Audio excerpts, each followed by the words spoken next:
1장의 9절부터 18절입니다.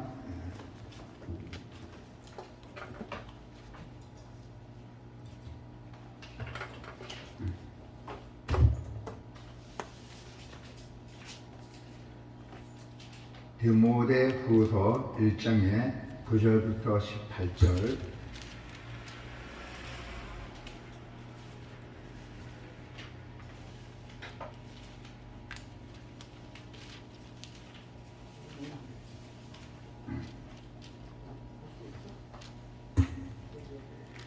하나님이 우리를 구원하사 거룩하신 소명으로 부르심은 우리의 행위대로 하심이 아니요 오직 자기의 뜻과 영원 전부터 그리스도 예수 안에서 우리에게 주신 은혜대로 하심이라. 이제는 우리 구주 그리스도 예수의 나타나심으로 말미암아 나타났으니 그는 사망을 패하시고 복음으로써 생명과 썩지 않을 것을 드러내신지라. 내가 이 복음을 위하여 선포자와 사도와 교사로 세우심을 입었노라. 이로 말미암아 내가 또 이 고난을 받되 부끄러워하지 아니함은 내가 믿는 자를 내가 알고 또한 내가 의탁할 것을 그날까지 그가 능히 지키실 줄을 확신합니다.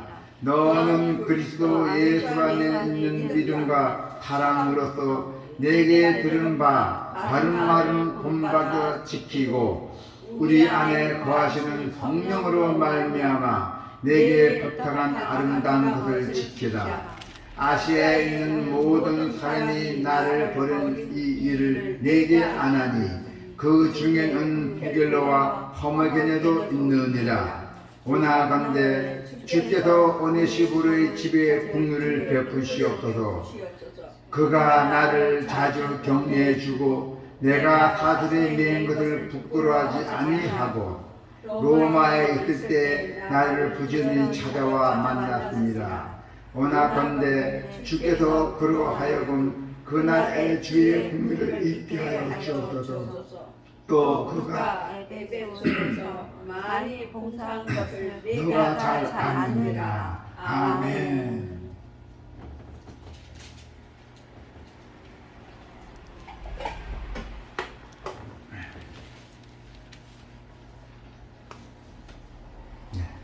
오늘 하나님의 말씀은 고난을 받으면 은혜가 찾아온다는 것입니다. 자, 복음은 예수님이 죽으시고 부활하셔서 우리를 영원한 하나님 나라에 들어가게 하셨다는 아주 기쁜 소식이에요. 그래서 예수님은 이 땅에 오셔서 말씀을 가르치시고 그리고 천국 복음을 선포하시면서 아픈 자를 고치시는 등 많은 환자도 고쳐졌죠. 그리고 또 우리 사람들을 하나님 나라를 맛보도록 하셨어요. 오늘 본문에서 바울은 하나님 나라를 누리게 하는 복음에 관해 여러분에게 전해주고 있습니다. 자, 복음이 되시는 예수님이에요. 하나님께서는 우리를 구원하시고 거룩한 부르심을 불러주셨고 또 우리의 행위에 따른 것이 아니랬어요. 오직 하나님의 그 계획과 은혜에 따를 것이고 또 이 은혜는 영원 전에 이미 그리스도 예수 안에서 우리에게 주셨던 것입니다. 그래서 하나님은 우리를 구원하셨을 뿐만 아니라 거룩한 사명을 위해서 부르셨어요. 하나님께서 여러분들을 아주 거룩한 사명을 불렀다는 것입니다. 이 부르심의 근거는 우리의 행위가 아닙니다. 절대로 우리의 행위가 아니죠. 거룩한 사명을 위해 우리를 부르셨대요. 또 하나님의 뜻과 은혜예요. 여러분을 부르시는 것은 하나님 뜻이고 또 하나님께서 여러분에게 은혜를 주시려고 부르셨던 것이에요. 그렇기 때문에 하나님의 부르심은 절대적이고 일방적이랬어요. 일방적. 우리는 주님이 우리를 찾으러 다니셨고 다른 종교들은 우리가 종교를 찾아다니잖아요. 신을. 그렇지만 우리 기독교는 원리는 주님이 예수님께서 우리 죄인들을 찾으러 다녀서 우리를 구원해 주려고 찾으러 다닙니다. 이러한 부르심은 그리스도 예수를 통해서 나타났습니다.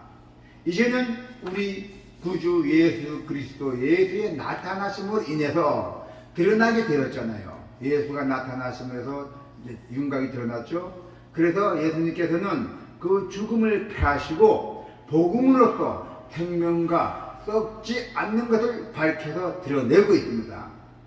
우리가 예수님을 믿는 순간에 우리에게 은혜와 그 은혜의 세계를 열리고 은혜의 세계가 열리고 예수님처럼 썩지 않는 모습으로 영원한 하나님 나라에 들어갈 여러분들입니다. 자, 할렐루야. 그래서 예수님이 십자가를 지지 않으셨다면 우리는 은혜를 누릴 수가 없어요. 예수님이 그 십자가를 인해서 죽음으로 인해서 부활하심으로 인해서 우리의 죄는 모두 다 사면돼요. 우리 죄인들 위해서 예수님께서 죽으심을 당했잖아요. 그래서 예수님의 고난으로 인해서 우리가 하나님의 은혜를 누리게 된 것이에요. 우리가 예수님의 고난을 위해서 우리가 하나님의 은혜를 누리게 된 것입니다. 할렐루야. 우리도 믿음으로 예수님의 고난에 동참할 때 그때 그 은혜를 우리가 더욱더 누릴 수가 있다는 것입니다. 자, 디모데에게 주는 당부였잖아요. 그리고 이 복음을 위해 나를 선포자와 사도와 선생으로 세우셨다고 했어요. 이 복음을 통해서 나를 선포, 하나님 말씀 선포, 그 사도와 선생으로 세우셨댔어요. 선교사와 선교자. 바울은 자신이 하나님의 은혜로 복음의 선포자와 사도와 교사로 세움을 받았다고 말합니다. 자, 선포자는 전파한다는 뜻이잖아요. 그건 다 영어죠. 그 다음에 복음의 그 선포는 죄인에게 항복하고 예수님을 왕으로 영접하라고 외치는 것입니다. 사도는 무슨 뜻이냐면 하나님의 보내신 메신저예요. 하나님의 말씀을 전해주는 사도입니다. 그래서 바울이 전한 복음을 받아들이는 것은 곧 그리스도를 영접하는 것입니다. 선교사나 목회자나 말씀은 다 그리스도를 영접하는 것이에요. 그리고 교사는 가르치는 자예요. 바울은 영생을 얻은 자들을 말씀으로 가르쳤잖아요. 이로 인해 내가 다시 이런 고난을 당하지만은 나는 부끄러워하지 않는다. 내가 믿고 있는 분을 알기 때문에 내가 맡은 것을 그분께서 그날까지 지켜주실 줄 믿음을 확신하기 때문이라 했어요. 이러한 부르심을 따른 그 고난이 바울이 부끄러워하지 않는다는 얘기예요. 예수님이 고난을 당했지만 부끄러워하지 않는다는 얘기예요. 그 이유는 그가 복음을 믿고 예수님을 알았기 때문이었어요. 그 로마 당시에는 그 당시에는 기독교 복음을 전하게 되면 다 사형에 처했잖아요. 네. 그런 위험을 무릅쓰고 복음을 전했던 것입니다. 그래서 바울은 고난을 받으며 예수님께서 자신을 맡겼대요. 나의 몸은 예수님 몸이요. 내 몸을 인생을 예수님 맡겼던 것입니다. 그래서 바울은 주님이 자신을 지켜줄 것이라는 그 확신을 그것을 누구에게 전하면 디모데에게 전해줬어요. 너는 그리스도 예수 안에서 믿음과 사랑으로 내게 서두른 건전한 그 말씀을 표준으로 삼으랬어요. 내가 전한 말을 표준으로 삼으랬던 것입니다. 우리 안에 거하시는 성령의 도움을 받아서 너가 부탁한 선한 일들을 지키도록 하여라. 선한 일들을 지키도록 하여야 했어요. 아름다운 복음을 지키라는 것입니다. 할렐루야. 이러한 복음 신앙을 철저히 개정하는 자들을 통해서 하나님의 일하고 계신다는 걸 잊지 마시기를 바랍니다. 우리가 그리스도를 인격적으로 따를 때, 순종하고 복종할 때 우리를 통해서 하나님의 능력과 은혜가 나타나는 것이에요.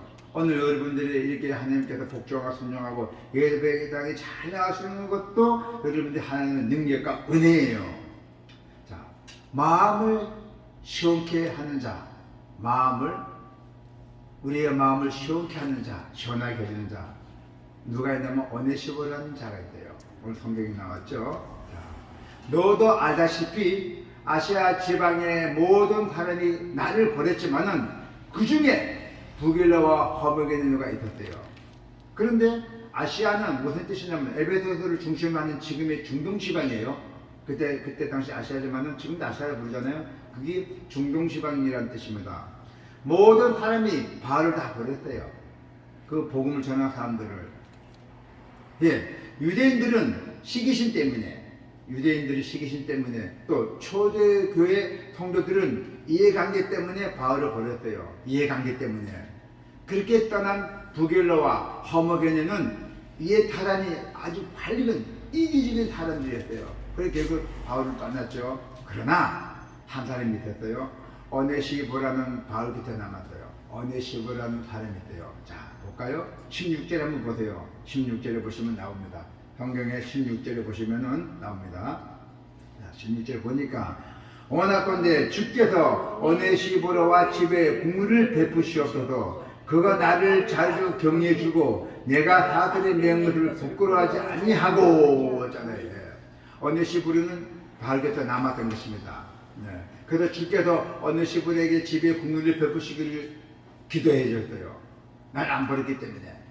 그래서 바울은 오네시보르에게 기다렸어요. 그 집에 가서. 그는 내게 자주 기쁨을 주었어요. 오네시보라는 그 성도는 나에게 기쁨을 주었고 또 내가 세사들의 명령을 부끄러워하지 않았어요.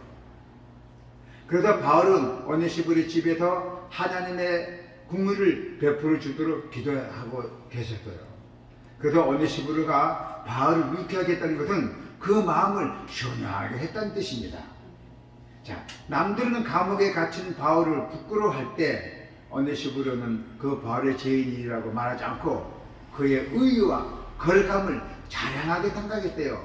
뭐 바울의 죄인이 뭐 세상에서 나쁘게 들어간 것도 아니고 하나님의 말씀을 복음을 전하다가 잡혀서 그 감옥에 갇혔던 것입니다. 예. 자, 그래서 그가 로마에 있을 때는 더욱더 열심히 나를 찾아와서 만나 주었대요. 그가 누구랬죠? 오네시보르가 누명을 쓰고 오해를 받을 때 그 진실을 알아주는 사람이 있으면 참 고맙잖아요. 예, 바로 오늘 이 장면이 그 장면이었어요. 남들은 아시아 제방인 사람들 바울을 다 버렸지만은 그러나 오네시보르는 그 바울을 사랑했고 진정으로 잘 모셨던 것입니다. 그래서 오네시보르는 하나님의 바울에게 허락하신 또 다른 은혜였어요. 은혜. 하나님이 누굴 통해서 보냈나? 오네시보르를 통해서 넌 바울에게 친감을 주라. 그래서 보냈던 것입니다. 그것이 은혜로 보여줬던 것이에요. 우리는 복음을 위해서 수고하는 자에게, 복음 열심히 하는 자에게, 수고하는 자에게 오네시보르가 같은 존재였어요. 고난이 없으면 능력이 나타나지 않아요. 우리도 인생에 살다 보면은 실패라는 게 있잖아요. 그거 경험이라잖아요. 어떤 일을 하다가 아주 하다 보면 어려운 일을 많이 닥치잖아요. 그 어려움을 겪어내면 반드시 성공했잖아요. 정지영 같은 그 분 같은 경우는 얼마나 고생을 많이 했어요. 얼마나 어려움을 당했어요. 그 당시에는 먹을 것도 없이 다면서. 그러면 다 성공했잖아요. 고난이 유익이라고 했던 것이에요. 고난이 없으면 능력도 나타나지 않습니다. 우리가 고난을 받게 되니까 하나님의 능력이 나타난다는 것이에요. 그날에 주께서 그에게 주의 국물을 베푸시기를 빈다. 너는 그가 에베소서에서 나를 얼마나 많이 도와준지 난 잘 알고 있다 하고 이렇게 바울이 얘기하고 있습니다. 자, 하나님의 은혜와 담비 내린다는 것입니다. 하나님의 은혜와 담비. 자, 이 비가 안 내리면은 어떻게 되겠어요? 힘들잖아요. 그때 비가 조금씩 내려봐요. 얼마나 고마워요. 담비잖아요. 그래서 그것이 은혜와 담비가 내린다 했어요. 우리가 주위에 고난 당하는 그 복음 사역자를 돌볼 때, 이 주위에 복음을 전하는 사람들이나 뭐 예수 믿고 다른 사람들 그 복음을 우리가 사역자를 우리가 볼 때 그들을 유쾌하게 할 수 있어야 돼요. 그 사람이 용기를 줘야 돼요.